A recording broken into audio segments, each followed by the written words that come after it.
our distinguished guest of this morning, Honorable Vice Chancellor of Sri Sri University, Dr. Chandra Mishra.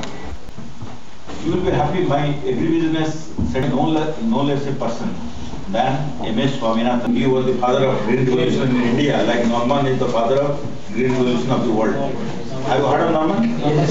Oh, excellent. Which country he belongs to? Mexico. He belongs to Mexico.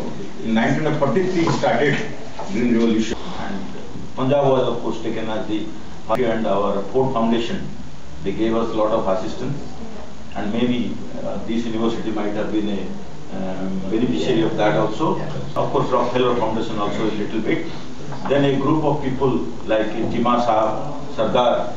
Have you heard of Sardar Baba? Chiman Angur? Grapes, Chiman grapes. These are the engineered food products of those days. You know, Allahabad is famous for gavach. He made it seedless and increased its shelf life.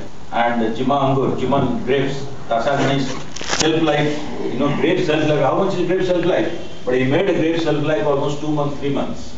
The grapes, Chimansa, but created a market for it also. They call it consignment market. So Indians will take the grapes in consignment because nobody was accepting Indian agro products. So he consigned the product, went and like somebody going with his own textile, weaving it and going and selling it. So similarly, not only produced it, he created a market for selling it in the European and American bazaar. So that was the type of spirit of the M23. Have you heard of M23 maize? M23 maize, IR8. These are the things which created our Green Revolution. This is called the dwarf variety, which created the rice revolution in India. So all the revolutions started, and India became self-sufficient in food grain. And when India became self-sufficient in food grain, the country which was considered to be a beggar country became a market. Now every USA is making a USA business worth his name is making a stampede to come to India because they want to buy India's story and make it. You know, though agriculture looks very innocuous, but the political history of any country is mostly dependent on agriculture, excepting some countries like Switzerland. So, have you read, if any time you get, you read a book called Devil's Alternative by Frederick Forsyth. Have you read Devil's Alternative? I remember during my initial days of my professorship, my first days of teaching, I went to the class and I found the students are not interested in me. So I told how to hold their interest. Then that day it occurred to me. I told, have you seen Ek Duje Ke Liye? Those days Ek Duje Ke Liye used to be a hit. I told, have you seen Ek Duje Ke Liye? Then I found everybody's attention came to it. So I told, which book Kamal Hassan was reading to impress the girl, that is Rati Agnihotri. So which book you was reading? Some students they could find out Devil's Alternative. Then I told, which book Mosum Chatterjee was reading for easy delivery? Devil's Alternative. So you see, Devil's Alternative was a book, and they found it is not being marketed in India well, though it is marketed all over the world. So to market in India, they took help of, instead of advertising, they took help of Ek Duje Ke Liye and took help of Mosum Chatterjee. Mosum Chatterjee just made a statement, I had a easy delivery, no cesarean, because I read Devil's Alternative. And this fellow sold this book to Rati Agnihotri, and at the time the picture was a hit, so the book became a hit also. And a lot of books were sold. This, you see the strategic marketing. So this is the story behind the books marketing in India. But I am telling you the story behind the book. You see, the book is all about how food played the global politics. If today there is no Soviet Union, there is Russia, it is because of agriculture. If you read this book, you will know how it is because of agriculture. If Gorbachev collapsed, it is because of agriculture. You know, when since you are one agriculture engineer, change the world. They found it is difficult to tackle Russia because Russian patriotism and communism. What USA did, they found out from birth a person who is Russian looking, and they planted him in Russia and made him to study agricultural engineering, and became in charge of the Lindenthal control for Ukrainian wheat. You know, Ukraine, it is wheat in wheat in ice. Wheat has got a propensity to what we call Gajamurudi in Odia. It has got a propensity to decay while sprouting because of the icy condition, and that's why they have to put some kind of linden control. I don't know what is the technology in it. You as engineers, you must know it. And this agriculture engineer was given the charge of giving that optimum linden control. But what he did, he was instructed by his bosses from CIA that you see to it that Lindenthal doesn't work. And the seed was promptly sent to Ukraine. Ukrainians planted the seed and no sprouting. And what America did, immediately they purchased all wheat from Canada and Australia and threw it into the sea. Why they threw it? Because they knew Russia will need this wheat. When they will need the wheat, there should not be any wheat in the world. And Russia, then they found out, and Brezhnev being a very serious person, he could see the thing. He told, if I go and ask for wheat and get defeated, Soviet Union will collapse forever. So what he did, he called USA President, told that I am prepared to sign SALT agreement. SALT is Strategic Arm Limitation Talk. So strategic arm limitation, they found no way Soviet Union could have signed, only by going for this kind of food sabotage. They can get it signed, and that was the end of Soviet Union. Because they didn't have wealth like America. Only thing they had is strategic arms, and that strategic arms was limited. When strategic arms were limited, they could not control over their own people.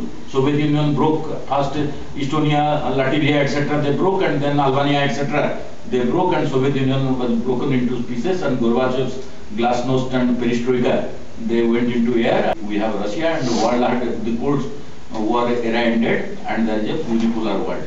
Now there is a unipolar world, and Obama is now the most powerful person of the world. So this is the strategic role of agriculture and agriculture engineers. Are you proud? Yes, sir. That you could end the Cold War of the world, one engineer. So that's why you will be interested to read this book. I think I have properly marketed it. I am not the author of it, Frederick Forsyth. You see, I told you because it's in your context. Of course, it's a story, but story has got a lot of realism. This is the equation of the world.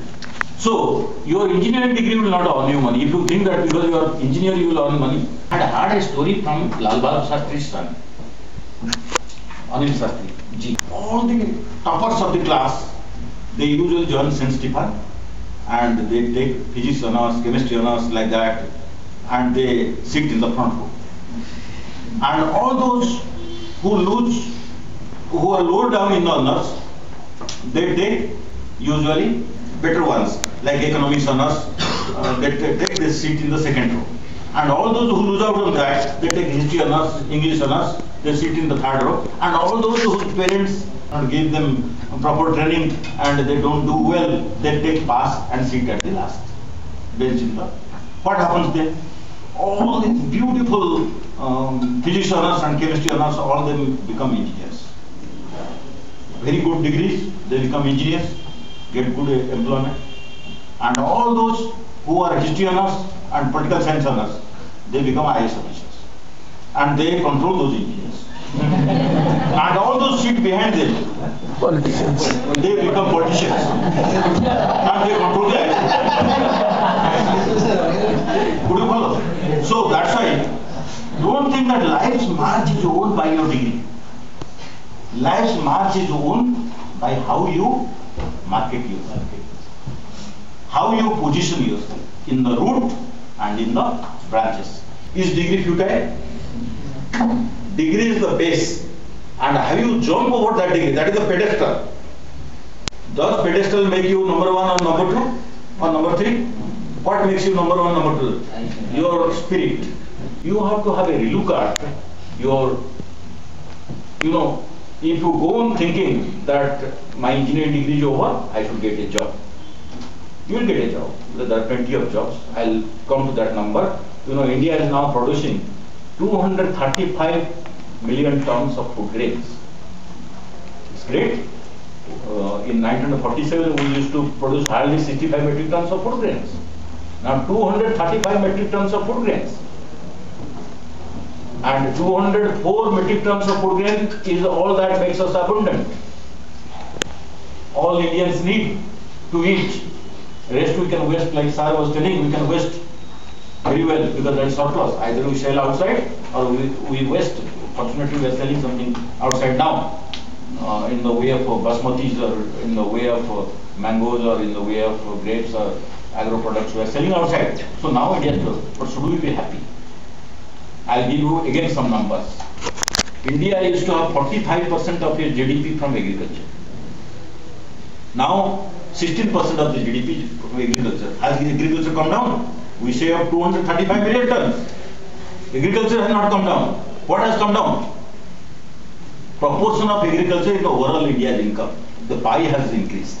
Other things have increased. I'll tell you one India-like country which is called South Africa. Their agriculture is only 4% of GDP. Agriculture is 4% of GDP only. And they are also self-sufficient in food grains. India will be self-sufficient of food grain. It is self-sufficient, it will be self-sufficient in food grains. If India has to become like USA, we are telling that we will become superpower by 2025, we will surpass USA in economy, which we will do because of this called demographic dividend of India on the individual hand of God. 13 million youths like you every year is added to India's working kitty every year. 13 million. And simply their hands, 26 million hands, will be good enough to make India number 1 or number 2 by 2025. And we will surpass USA. But what is USA's agriculture in GDP? 1%. Could you follow? And it is feeding the world. 1% feeding the world. And we are still 16%. I tell you, ultimately we will be 1% of the GDP. Then what will happen to agriculture? If it will be 1% of the GDP, it will be agro-business, agri-business, agro-enterprise, and number 3, yes please, fooding. Rather I tell you, fooding comes under this agri-business. Number 3 will be what is called forwards and futures and options. That is the virtual trading in agriculture. Do you know in USA? Agriculture is 1%. Agri-business, agro-enterprise and food engineering, whatever you call it, is 25%. Together it makes 26% and the rest 74% is PCS index, soybean index, all the agro indices and trading in derivatives, commodities. In India also we have started commodity derivatives. So friends, let me now dissect agriculture. You see, land is given by God. You can't create land. Right? There can be some reclamation for housing. Nobody will reclaim land for agriculture. Will you? It will be very costly. So land is given by God. But land usage is in our hands. Like Karna had told, to be born in a high family is in the hands of God, but to be a man is in my hands. So similarly, land is given by God, but to use the land, to fragment it or consolidate it, to create its schism category, these are all man-made. Okay? So, you see a country called Netherlands, Holland. What has happened in that country? It is below the sea. They put polders and dikes, and they are the biggest agro-rich country in Europe. By converting that weakness into strength to polders and dikes. Polders, you know, the embankments, they have zoomed the entire country, micro-zonation, and they have coordinated the country. If you want to see the beauty of agriculture, you have to go to 4 countries. One is Netherlands. Second is Israel, kibbutzism. Einherred, you go and see the Einherred kibbutzism, you will see what a lustrous agriculture out of nothing, hydroponics. Have you heard of hydroponics? Hydroponics. The number 3 country obviously we call of Japan, Hokkaido, Honshu, Shikoku, Kyushu, 4 islands, and feeding the world. You know, 4 islands, Hokkaido, Honshu, Shikoku and Kyushu. That is the third agriculture experiment. And of course, ABC. Have you heard of ABC? Argentina, Brazil and Chile. They call it ABC, Maize Triangle countries. And USA is sum total of all these things. They have borrowed ideas. They have, God has given them only steps, a grassland, and they have borrowed all these agricultural ideas from these 4 pivotal countries and utilized all the excellence to create, you know, what is called Amazon Valley or Mississippi Valley. Anyway, friends, so what I intend to say, that land is given by God, but engineering the land is in our hands. There lies your first degree of excellence. Thereafter, you go for giving the inputs. There are 3 types of inputs. One is direct input, like seed, fertilizer, all these inputs. Second is mechanical inputs. Third is human inputs. And again, each input I am not dividing them. Each input has got subdivisions.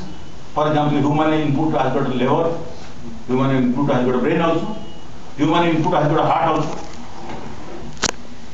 How heart has got something to do with agriculture. You see, I had gone to a tribal village. A child was crying mercilessly. I had a lot of money in my pocket, but I didn't have a chocolate. What was needed there? A chocolate, because his parents had gone to work. They had tied the child in that, what is called dinky. And I had gone to see why these people are not paying bank loans. I told, when that time the child is in the dinky and going to work and child is crying mercilessly, nobody to attend, how they will pay the bank loan? Why unnecessarily waste your time? And even if they pay, you are killing somebody. So what is the harm in writing of loans? Let us not be political. So what I say, you know, we can earn a lot of money by creating cash crops. But should we abandon all the food crops? I had gone to recently, in my research, I had gone to a recently in Puri district. There is a very prosperous village called Narasimhapur. I picked up a person at random who was previously a National Sample Survey. I told, sir, I want to see your land, how you are using your land. So I went with that gentleman to his land. I found all his land has converted into this firewood trees. I told, sir, why do you convert these firewood trees? He told, I get as much money from these firewood trees. As I told, here there is no watch and word and no need for harvesting, this bringing labor, not getting to plow and all these things. So I decided, let me convert it to firewood tree. If everybody thinks this way, what will happen to this country? You just think. So there has to be heart. When we think of land usage, there has to be heart, like there should be brain, there should be hand. So all these 3 are necessary in case of agriculture. So you must have a integrated agriculture, unlike other engineering, requires integrated planning of heart, brain and hands. That is the human side of the story I told you. Then we got, you know, have you heard of cybernetics? In engineering you must have heard of cybernetics. You know, for anything, any production process, you give some input for a desired output, isn't it? You have thought of some output as your objective, and so you supply a throughput. The process, it may be a machinery process, it may be an ideation process, you supply a throughput. But if the output is not as per your desire, then you give a feedback and take away some of the Gangar matrix of the output to again make it the input, so that the cycle becomes more efficient. Okay? So that is the basis of any engineering design, production design. So when we talk of cybernetics of your own degree, so you have got some input, you have got some throughput from your professors, from your, you know, there are 4 types of throughput nowadays available. One is internet is the biggest throughput, Why internet? Any external avenue? Now professors have to compete with internet. I as a professor have to compete with internet. I can't blog. If I blog, other day I gave a speech in BJP college. After 10 minutes I found my speech in YouTube. If I would have blocked a single line, then I would have got some bombardment from somewhere. How you have stated like this? So I have to vary my line and length has to be more accurate than Nissan Sona. Isn't it? so friends, that's why this is the external part. Then your internal part is how much you utilize your congenital and acquired self. Because you are not come here straight away from your cradle. You have come here with some education. From somewhere, what is the momentum you have garnered? And what is the momentum of your friends? By resonance they contribute to you. There is something called jump start. When car doesn't start, your battery is down, still you can start the car. Do you know how? The technology is called jump start. So you can do the jump start. You try to learn what is jump start from internet. So similarly, your education process is a jump start also. If your battery is down, your friend's battery may not be down. Okay? So that peer pressure keeps you the internality, keeps your internality intact.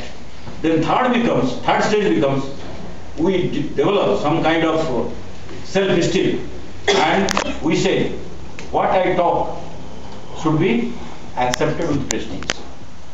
So I try to perfect myself. That is the third stage of the throughput. But an institution becomes great when it gets to fourth stage of throughput. What is that?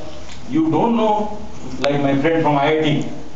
So you don't know what sir has studied in IIT, but since he has got a IIT brand, we look at it, IIT.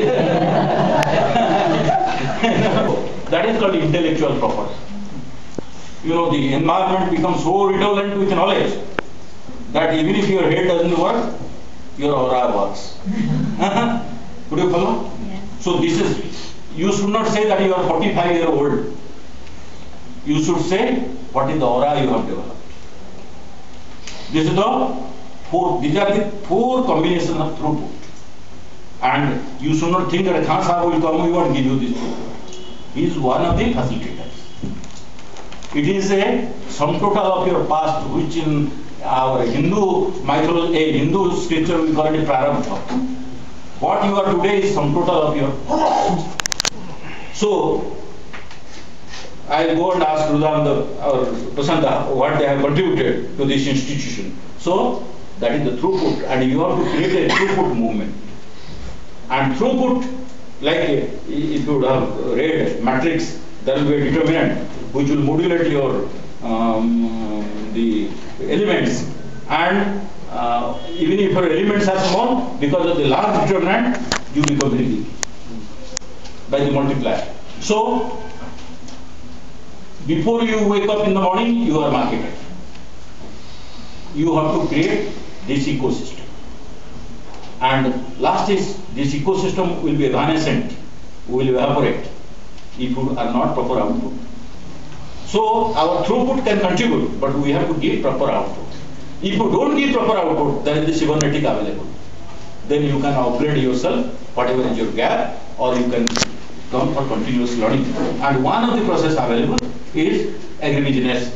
Upgrade yourself after your engineering to have agribusiness or agro enterprise or food processing, some kind of degree you acquire. So this is what happens as you gather momentum and you collect your own, collect yourself and create your future. So the IITians, what happens?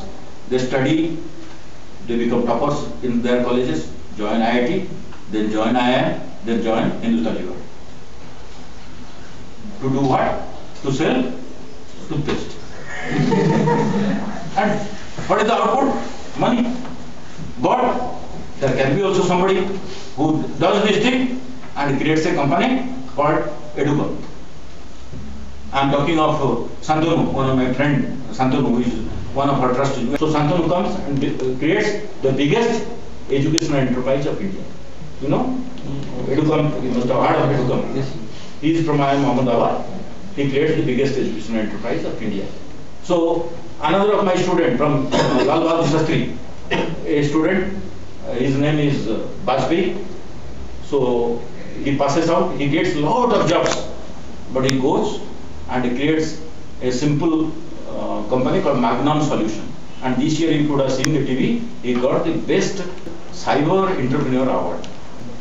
So, and he's passed out of 7 or 8 years only out from the college. Why you talk of that? I had a student last year. He went for every year all IIMs and everybody they create a contest at IIM Bangalore. So this fellow got the first prize. For what? He created for agro transport waterways. Not that every place Bhubaneswar there will be waterways, but waterways are available in India. So if they are exploited, what will be the size of business and what will be the facilitation to agriculture, what will be the non-pollution, and he created a scheme and he has started, and venture capital company came forward to help him to start his business, and he has started a waterway business for agro transport assistance. If I have put a little bit of seed in you, that you are the person who is most important. If you want to change, like Mahatma Gandhi had told, which Abdul Kalam made it a fine art, try to be the change you want to see. If you want your institution to be the greatest institution in this art, it's not Mr. Khan, Mahapatra, somebody will do it. It is you who have to do it, and there's something called reverse carry forward in management. Do you know what is reverse carry forward? When an institution gets a great name, even those who had passed out of the institution were underdogs, they also get name back, and that is called reverse carry forward. University to just see my perspectives on a law. I had gone there. I was a faculty there, so I went there. So while getting, I thought, why? What you contribute to your institution, even your alumni, they get a part of your reputation. And what your future generation will give, you will get a part of that reputation also. That's why be the contributor to the greatness of your institution. And after that, if you have got, depending on your ambitions, you try to package yourself. And I tell you, there is a beautiful saying in our Vedas. What is that saying? Nobody becomes inferior without his consent. So don't think that you need to be better than Bill Gates to become better than Bill Gates. Those who are better, they are disadvantages. They develop complacency. But since you are not the best, you have a momentum. And you know, 20 is bigger or 15 is bigger. You will tell that why this man was invited here. He is asking us 20 is bigger or 15 is bigger. Isn't it? But this is the question I asked at Columbia University. I told 20 is bigger or 15 is bigger. After all that they had heard, they thought this man must have a cat. Sir, tell us what is bigger. I told, look, I have answered to you. It's possible. But I tell you, I will prove that 15 is bigger. How? Now if 15 is made 5, 10, 15 and 20 is made 1, 2, 3, 4, 5, 6, 7, 8, 9, 10, 20, then after third period, 15 will become 30 and 20 will become 23. Isn't it? So in life there are two things. One is called stock, the other is called flow. Your stock is sitting here, but your flow is not sitting here. It is moving all around the world. Isn't it? Yes. So manage your flow, don't manage your stock, and you will be world beater. Thank you, sir.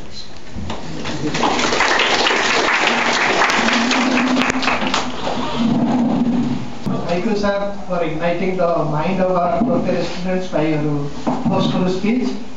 I hope our students will be highly benefited from your talk. And actually, successful people are not doing different things. They are doing same thing in different way. So from his talk, he has given many successful stories. How people with less money can do very wonderful work. He has given many theories, many ideas to our students. If you can utilize those ideas or theories, I hope you can do wonder in this world. With these few words, I now request Professor N. Mahapatra to present a formal prayer. Honorable Speaker of the day, Dr. Misra.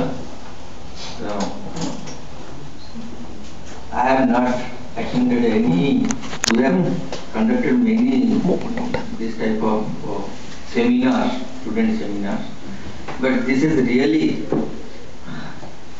having so much of information about not only technology but about human behavior, which our faculty members will also appreciate.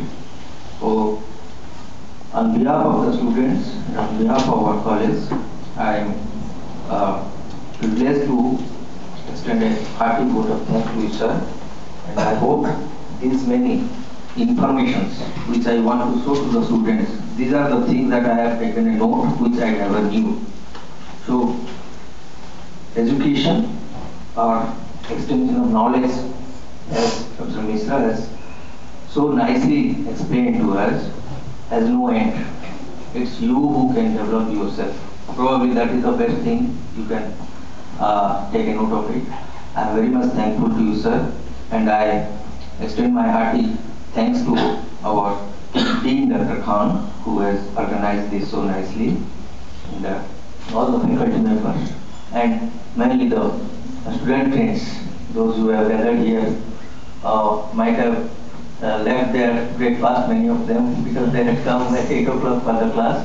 So I must thank you all, and thank you for the staff who have come from the great university, the 3C University, under the auspicious hand of our Guru, Ravi Shankar ji. So thank you very much, sir.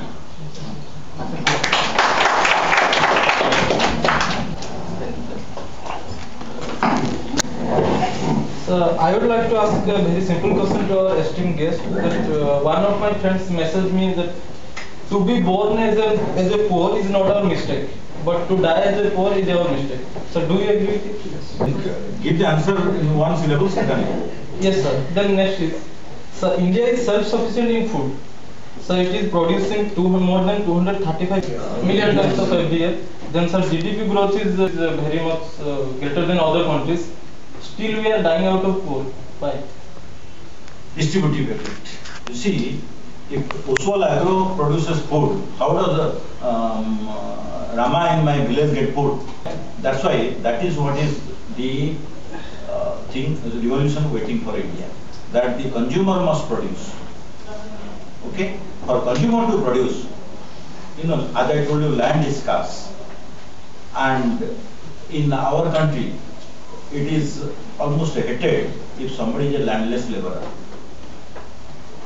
The day we give dignity to landless laborer as much as we give dignity to a clerk in the secretariat or to a army jawan, that day there will be nobody who will be branded as a landless laborer, and he will be as much economical solvent as anyone else. If not like Ambani's or like Birla's, he will be at least in the Indian masses.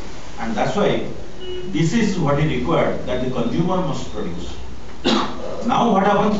The producer gives actually wages to the consumer, and consumer has to fend in the market to get food or not. I must thank Naveen Patnaik and co. to have given at least rice. You know, it's not a donation. It's actually an insurance against social tension. You see, like you do insurance so that if your house is burgled, you get some money as compensation. If your car meets an accident, you get some money so that you can buy back your car. So similarly, if society there will be so many people who die poor, do you think that permanently they will die poor? They will be conscious of their right, there will be social arousal, and they will kill whoever is eating. So to arrest against the social tension, we have to pay a premium, and this 30 kg rice at 2 rupees is not a donation. It's actually a insurance premium against social tension, which is a social requirement. So this is for the interim. This should not be a solution, permanent solution. You know, we buy time by this, and during this period we must create our plan process in such a way that there is a distributive effect. So PDS and distributive effect. These are the two solutions to catch the fortune at the bottom of the pyramid. Okay. Sir, I was asking that 30 kg rice is not a permanent solution. That's what I also explained. That's a interim measure. You do not, since you have purchased the insurance premium, you do not create an accident of your car, isn't it? Yes. So similarly, this is a premium which society is paying to insure against suicide tension. But that doesn't mean that it will not take care of the material. It has to take care of the material. So you can replace your car if it faced an accident. You can purchase a new one, but you cannot change the mindset of the people. Those who are taking opium, means like 2 rupees kilo rice. Was there Islam before Muhammad? But Muhammad came. So even beliefs can be changed. What are you talking of, sir? Mindset. When beliefs can be changed and mindset can be changed, it's difficult. To change the belief is the most difficult thing. But to change the mindset is less than changing the belief, and change the character is less than changing the mindset, and change the conduct is less than changing the character, and changing the habit is less than changing the conduct. So that's why habit change, conduct change. So these are hardened things, but not difficult. Okay, sir? People have done it.